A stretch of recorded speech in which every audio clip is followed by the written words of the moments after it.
Hey there, friends. We're going to check in on the crypto space here in just one moment. We'll wait for a few tardy individuals to join up. I had a friend, shout out to Casey if he's watching. He went to every single day of school from kindergarten through senior year of high school. Did not miss a day. Got some letter from the president, but he's late everywhere. It's very fascinating.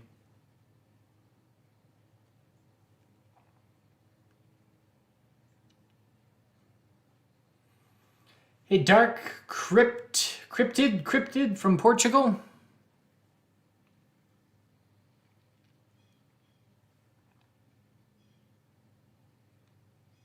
All right, let's get this show on the road. So first things first, we got to check in on the broader market because the broader market is showing us significant weakness and we are seeing that impact the crypto space.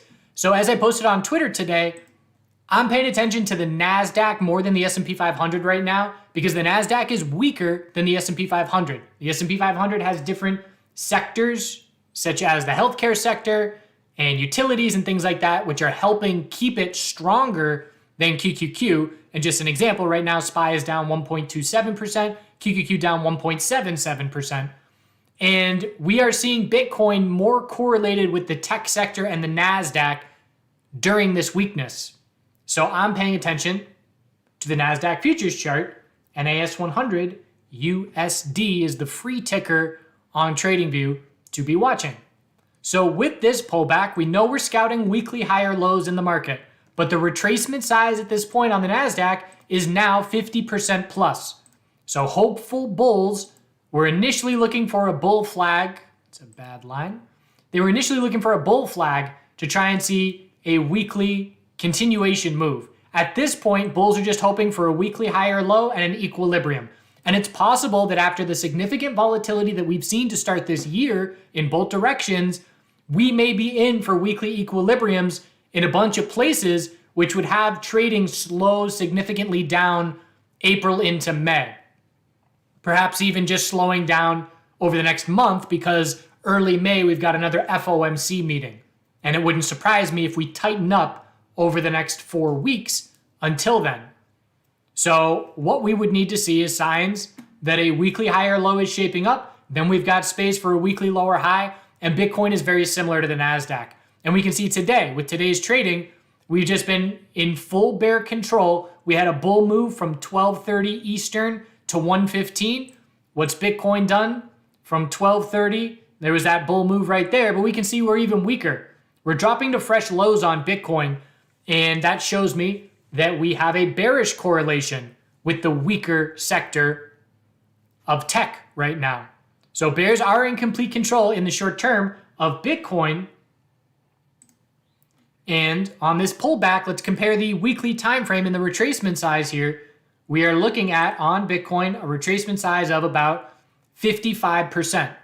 So again, it's the same deal. At this point, bulls are hoping for a weekly higher low. Then we got plenty of space for a weekly lower high, and we may just tighten up and things may slow down a good bit in April. But first things first, we have to find a bottom, which we have not done yet.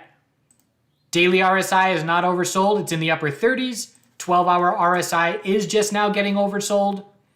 And we're at a point right now where we have to be expressing, I don't know if that's the right word, we have to be disciplined and showing patience. We had the bull move. We had our short-term bounce plays. We had 5-minute backburners, 15-minute backburners, hourly backburners. We've used all of these up.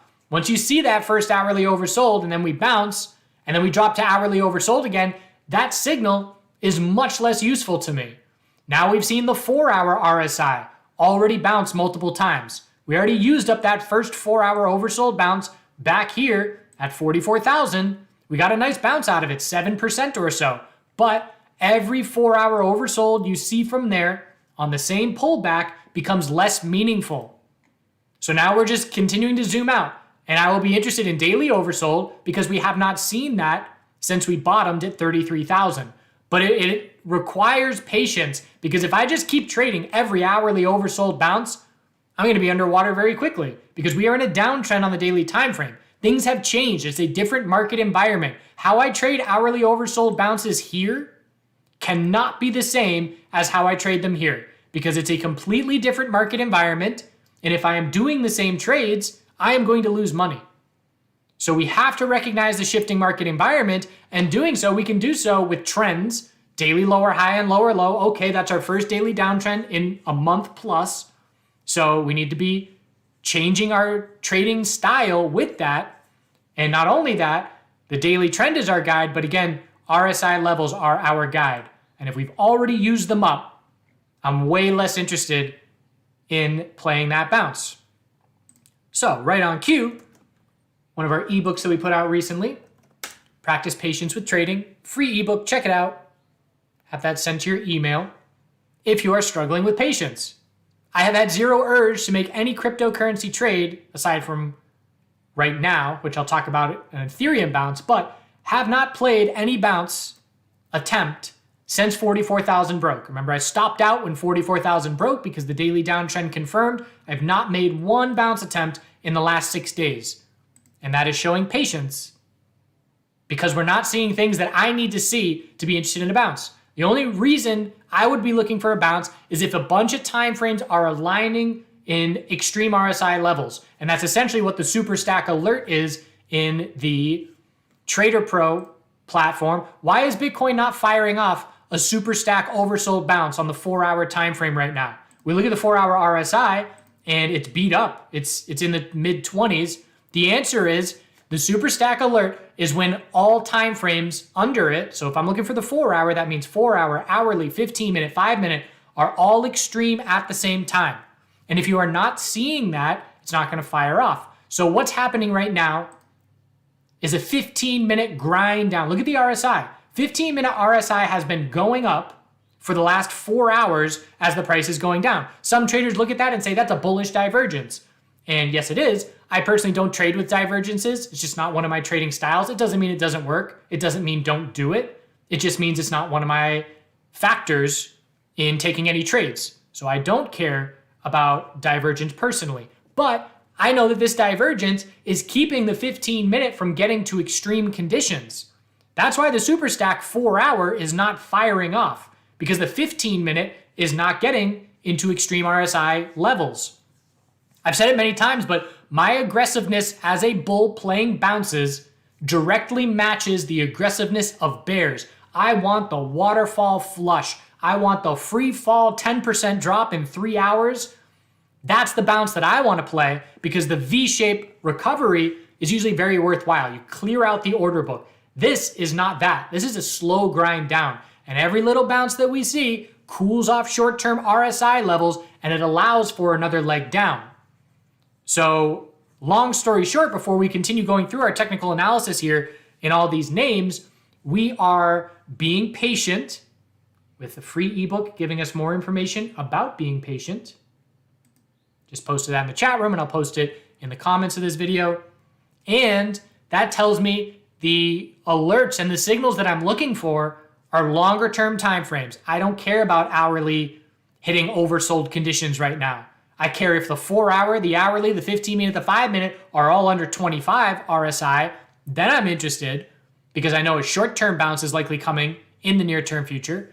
But in the absence of that, we just got to be patient. So if you are using the Trader Pro alert system with the free month trial here, you're zoomed out. Unless you're, an active day trader and you're looking at 5-minute trades, that's fine. If it's working, stick with it. But you don't want to be over trading in this environment. Obviously, bears are having a good time as bears have complete control. But if you are looking bullish, you want to be zoomed out and you want to be patient and wait for the longer term time frames to get to some overextended levels.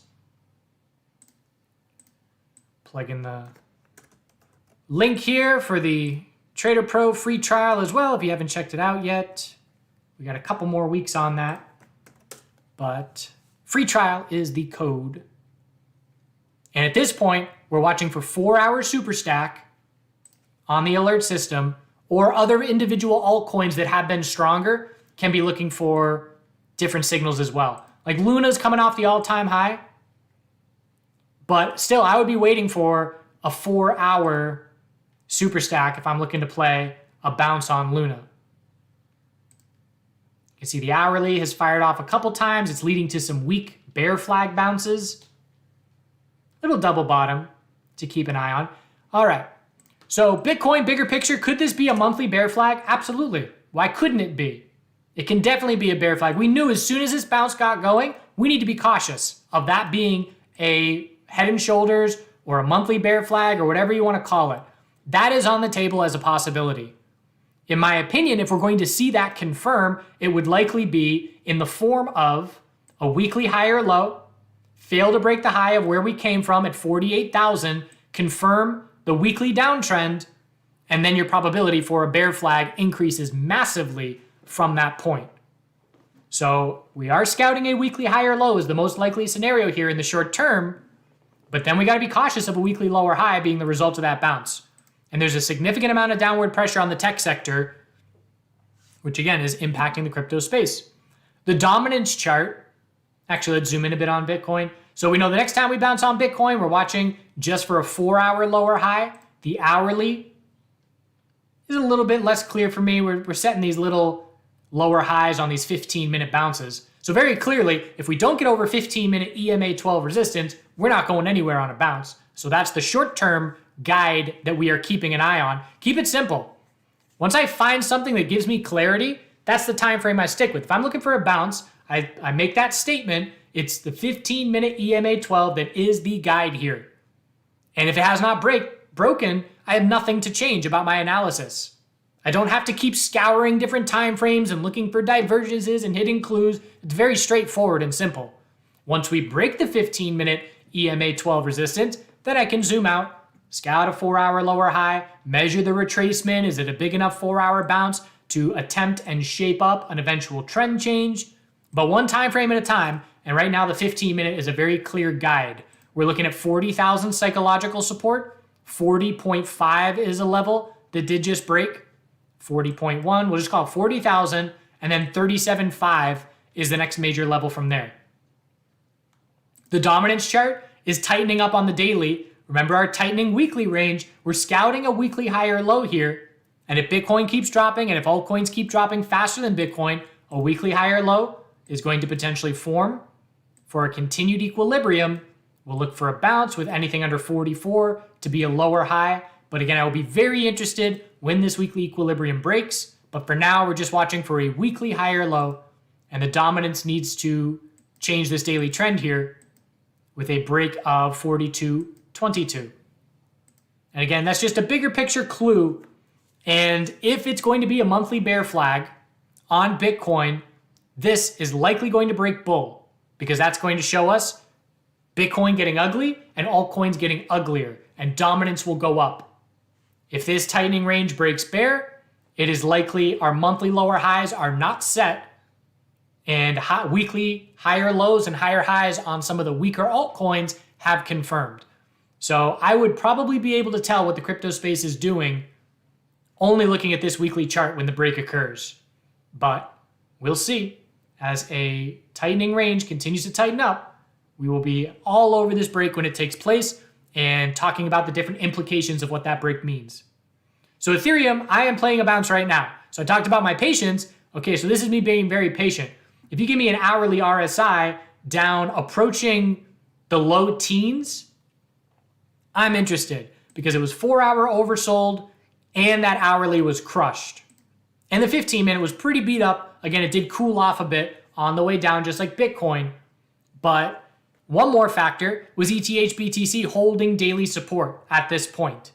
And so we can see ETH BTC, our daily high or low was 7.3, and we're bouncing off that level. So I patiently waited here and I set a bid under 3,000.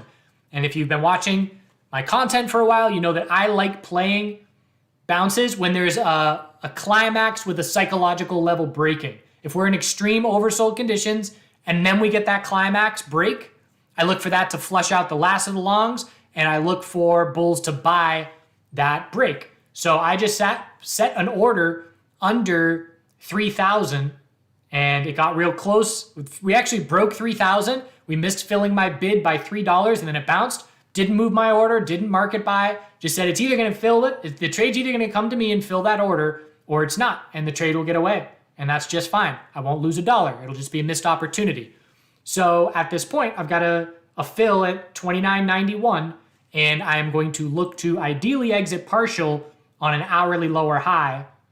But I got to be cautious of this hourly bear flag right now. This is possibly an hourly bear flag, and it's a 15-minute tightening range, and we have to confirm a 15-minute trend change, and Bitcoin has to get over EMA 12 on the 15-minute if we're going to see an hourly bounce that is big enough to not be a potential hourly bear flag. If I wanted to, I could set a stop at break even right now, but it's not a big enough position that I am overly concerned. If we saw another leg down, I would probably add a little bit more. And again, Ethereum is looking for a weekly higher low as well. So in an ideal world, we have a 50% retracement here. In an ideal world, how I've done it in the past is I'll play the short-term oversold bounces and then look to establish a swing position from that.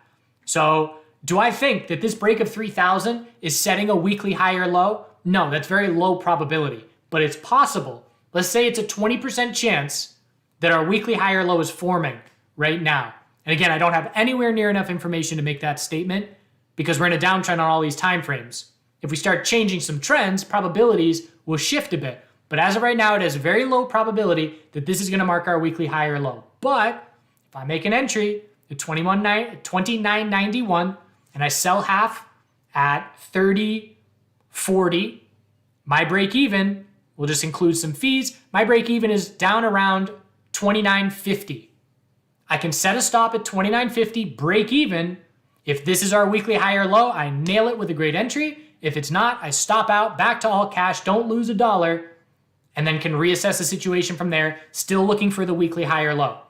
So I know a weekly higher low is the most likely scenario. I just don't know where it's going to form. But I can try and position myself in lower risk, higher reward scenarios by playing short-term oversold bounces and selling partial positions to try and position for that longer term time frame most likely scenario. So that's probably what I'm going to do. And it is a potential hourly bear flag. If the hourly bear flag does confirm, again, the fact that my initial entry is so close to the lows right now, and the fact that the RSI on the hourly would be right back into the teens, the 4-hour RSI at that point would be dropping down to low 20s, the 12-hour RSI would be getting oversold at that point, I will scale in a couple more positions. And that was the part of my original game plan. I made an initial entry at 29.91. I had another order 29.71, another order 29.51. Now that the hourly RSI has cooled off a little bit, I will pull those bids and drop them lower. But I still have plenty of ammo as far as size of this bounce position that I'm willing to take. So that is where I stand on Ethereum. We need an ETH BTC. The bounce looks great on ETH BTC. We need to confirm a 15-minute trend change here. It's not an hourly bear flag, so bulls have space to work with for an hourly higher low to try and eventually form. So I like what ETH BTC is doing. So I'm going to stick with trading Ethereum over Bitcoin on this bounce attempt. But just sticking with the Bitcoin 15-minute slow grind down. Let's see if the Nasdaq's heading back down towards its low. It's a potential hourly bear flag. The Nasdaq is not at extreme RSI levels. It's beat up on the 4-hour, but again, we've been this beat up before. So we have to remind ourselves, if we are playing bounces, it can always go lower. That's our mantra for these bounces, to ensure that we're not going overly aggressive and to ensure that we're not caught with our pants down. Always prepared for another leg down, which is why I'm not in any rush to fill all my positions right now.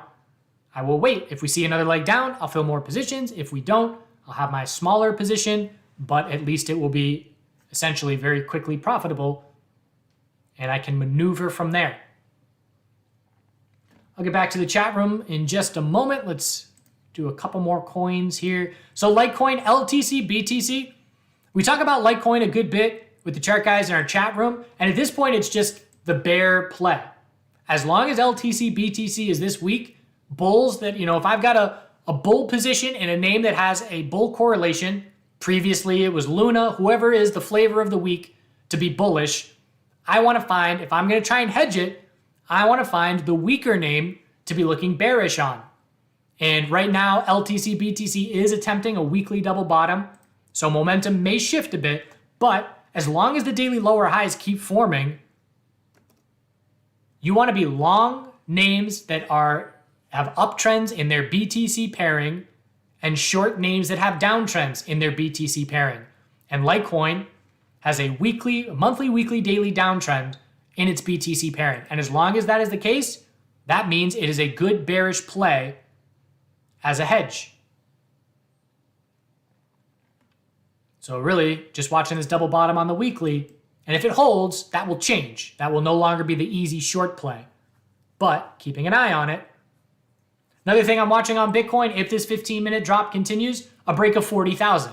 Just like Ethereum broke 3,000 and then got a little bounce going, we'll be looking for a potential short-term climax break of 40,000 to get an hourly bounce going. Luna. So we've been keeping an eye on Luna for the loss of the spotlight. And again, the spotlight is when the US dollar and BTC pairing are both extremely strong, they're correlated significantly, and they're going in uptrends.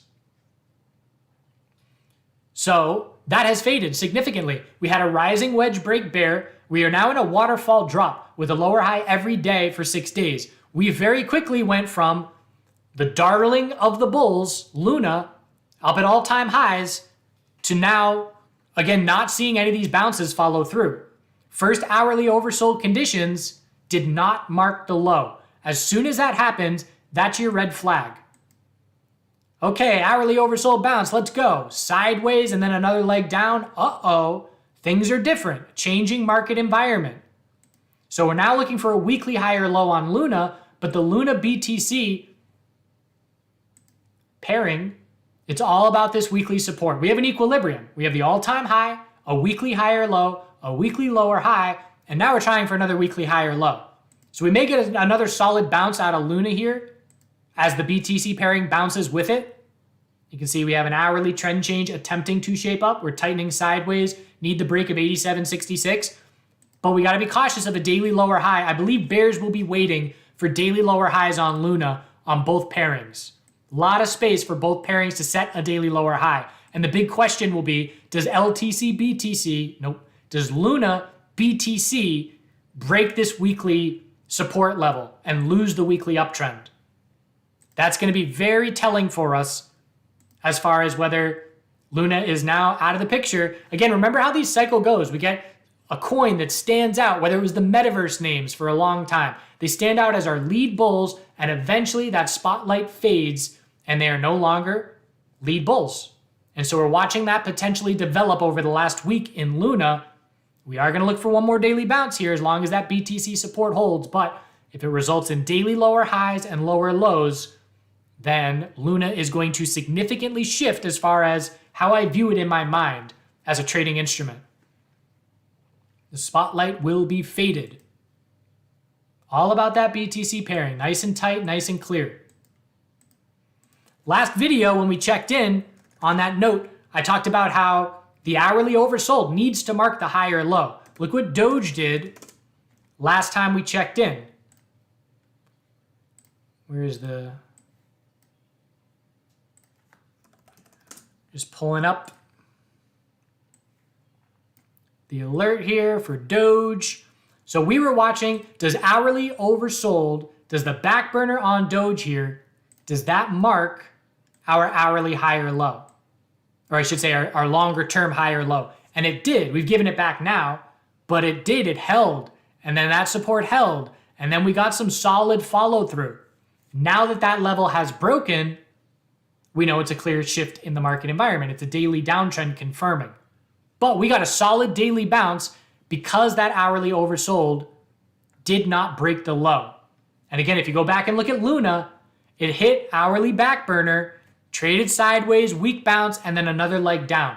So the takeaway here, and this is one to write down or remember this, when you're coming from a strong bull move and you hit a back burner, if it marks the higher low and you don't break that point, that is indicative of a continued strong environment for bulls.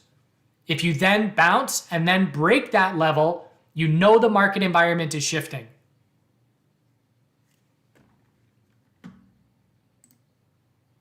Quick check-in on the Three Musketeers.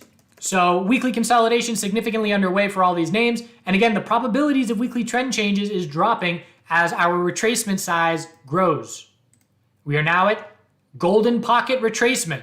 We're still looking for a weekly higher low, just like we are in many places, but there's a lot of space now for a weekly lower high.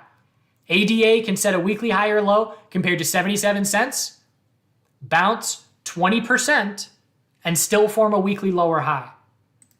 And it's the same thing for all these names now. VET, big old pullback, over 65% retracement, and SOL, big old pullback. So again, all these names are scouting a weekly high or low, but rather than trend change continuation, we will then be scouting tightening weekly equilibriums. All right, time to read the chat room. I personally use regular old RSI. Played around with Stotch RSI for a bit, fast Stotch and slow, but I stuck with RSI. It's just what I found useful. Again, nothing is more of a pet peeve for me than being online on Twitter and seeing traders who are probably really good traders, some of them, where they just think that their way of doing things is the only way to do it. And that develops because if you do something and it works for you and you're successful and you got a confidence boost and your ego gets a boost, this is the way you do it. But in reality, there are so many different ways to play this trading game. And as I've said many times, there are people who trade completely different than me who are better than me. There's a better Ichi Cloud trader than me. There's a better Elliott Wave trader than me. There's a better tape reading trader than me. So just be aware that whatever one individual style is, you can emulate it and play around with it. But inevitably, and this is from, I've taught thousands of people how to trade, and the ones that are successful and go on to do really well, they don't trade the same way as me. They take the information and then they tweak it and they put on their own little spin on things. So just be aware that we're not trying to be cookie cutters of the same trading style. We want a framework, we want to observe, we want to learn, but inevitably it will be adding on little things that we find useful for our style, and no two traders will trade the same. Backburner, Google, ChartGuys Backburner. I got a whole video going over it in depth. Why is there so much bearishness in LTC? Price. Price is the only thing that matters. Price is the only truth in a market. There's plenty of opinions in a market. I don't care about opinions. Opinions don't make me money. Price makes me money. And if we're in a downtrend on every single time frame, it's bearish. Litecoin could cure cancer, but if it's in a downtrend on every time frame, you're not going to make any money from it. Price is king. It's the most important aspect of playing this game. And there's a lot of people that have their emotional bias and their opinions, and they lose a lot of money because they think the market is wrong. The only truth that I see on the market on a daily basis is the numbers in front of me. Sometimes the market can be wrong in terms of overly bearish or too aggressively pricing something in that doesn't end up happening in the future. But stick with price is king and believe the trends when they show you something. There's nothing worse than playing against every single time frame's trend. It's a sure way to lose money and be extremely frustrated.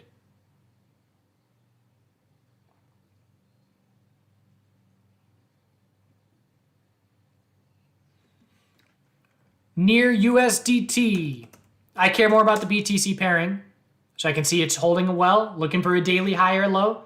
4-hour trend change back to the bulls needed. Perhaps a little falling wedge here. Let's just look at this real quick. So we would already have broken that falling wedge bull. That was a good one. So now what do we need? We need a 4-hour trend change. Big upper wick, not ideal. Have to hold. Oh, that's a BTC pairing. Let's go to USDT now. So big upper wick. Head and shoulders shaping up. So if we hold the daily uptrend here and keep 1459 support, bears are going to be scouting a daily lower high. And Got to be cautious of near BTC losing the daily uptrend. This is another example of a name that's been strong and in the spotlight, but we can foresee a potential scenario where the spotlight fades and the bears take over control. If both pairings give us a daily lower high next bounce, got to be real cautious on near.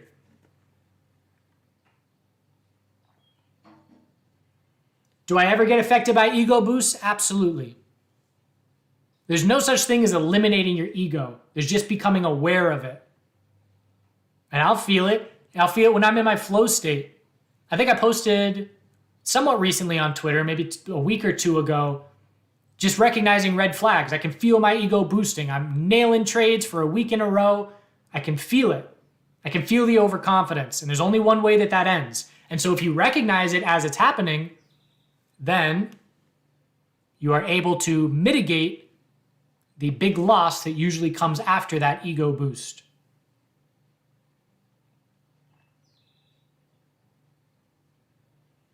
Thanks, Chris. Glad that video was helpful. Chris watched a video I made about switching from crypto trading to the stock market. Again, every trader in an ideal scenario graduates eventually to be able to trade all markets. There's nothing more comforting than being able to move your capital around willy-nilly very quickly to react to things. Not on a daily basis, but just in the sense, we got a big virus taking over the globe. Okay, let's sell everything off real quick. We got our capital. We're nice and contained. If I want to play this opportunity in stocks, I can. If I want to play this opportunity in crypto, we got gold and oil. It opens up the world to so many more possibilities. And again, you don't want to be there. You shouldn't expect to be there in your first couple of years. But if you're on year 3, 4, 5, you want to start broadening your horizons. Unless you're trading one sector and you're just killing it in both directions and you're meeting all your goals, then stick with it, obviously. But if you're finding a rut trading only crypto for 4 years in a row, broaden your horizons. Trade other markets. Thanks, Eve. Glad they're helpful. Sorry to hear Wesley Kirk blowing up 80% of a trading stack from leverage trading. I understand the enticement of leverage trading, of course. Fast gains. But honestly, I've never leverage traded in any meaningful way. Sometimes I'll do some common shares positions with a bit more cash than I have in my account using margin.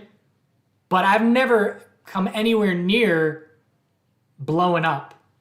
So I don't like leverage trading. If you've proven to yourself consistency and you're on year 3, 4, 5, then absolutely. You've proven to yourself that you can handle it.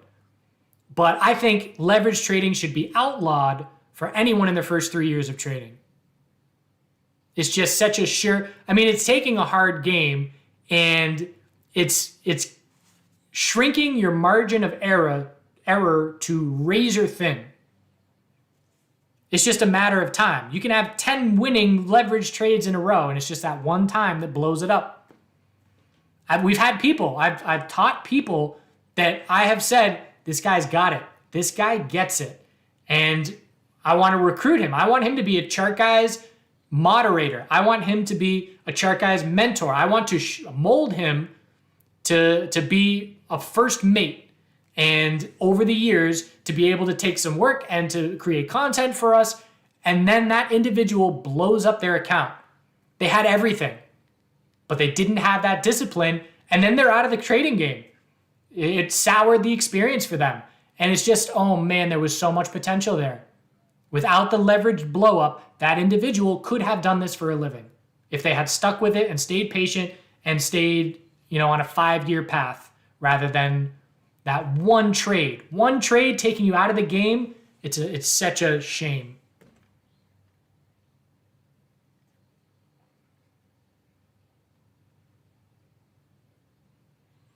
Thanks, M. Ward. Have I ever done simulated trading? No, I would do very, very small position sizes, just like one share. And I would practice, I wouldn't be actually trading. You want to be actually clicking the buttons. You want to be establishing that muscle memory of going through things. There would be times where I would just be paper trading, but ideally now there's no fees. Back then there was an $8 fee every trade. So trading with one share did not make sense. But if you got free trading, then absolutely trade with one share, practice filling out the orders, practice, that aspect of things that we want to get fluid and comfortable with.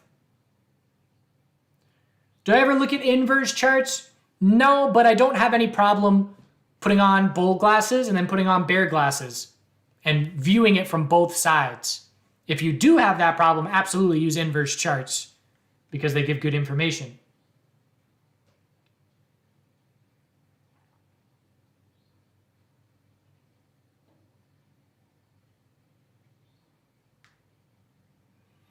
Binance doesn't let you put stop loss? Oh, you mean stop loss and target price at the same time?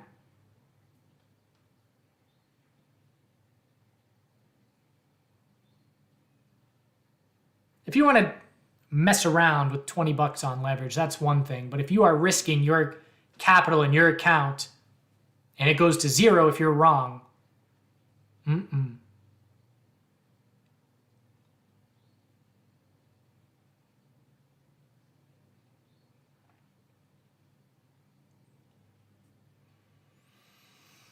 All right, I'm going to wrap it up here. One more time, free ebook on patience, patience, patience. And that's the other thing about having other markets to be trading. It's so much easier to be patient when I can just go over to the stock world for a week, trade around over there. In the stock world right now, there are tons of sectors that are in uptrends on every single time frame, and there's tons of sectors that are in downtrends on every single time frame. There's something for everybody. In the crypto world, as far as things that are in monthly, weekly, daily uptrends, very, very minimal. Again, it's just like a smorgasbord of opportunity when you are comfortable in all markets. Check out the Trader Pro free trial. We're going to be running this for another 2 weeks, I think. Again, at this point, I'm watching for 4-hour super stacks to be looking for potential oversold bounce conditions. And other than that, we know we're scouting weekly higher lows, and we have to see bulls prove it. If I'm looking for a weekly higher low and I don't want to be aggressive, I can wait for a 4-hour trend change back to the bulls. And then maybe with a swing size position, I use the low at that point and say, okay, if that's our weekly higher low, then I will have this swing position. And if it's not, I'll stop out and I'll take X loss. So multiple ways to do it, but we know we're scouting weekly higher lows. Could we see a straight drop with no weekly higher low set? It's a possibility. It's just the less likely scenario for me. Appreciate you all watching. Again, the likes and subscribes definitely help us. And we'll see you soon. Check out the broader market videos put out at the end of the day. Again, it's definitely relevant to the crypto world. As far as what the NASDAQ is doing, I cover the NASDAQ in the first 3 minutes of the video. See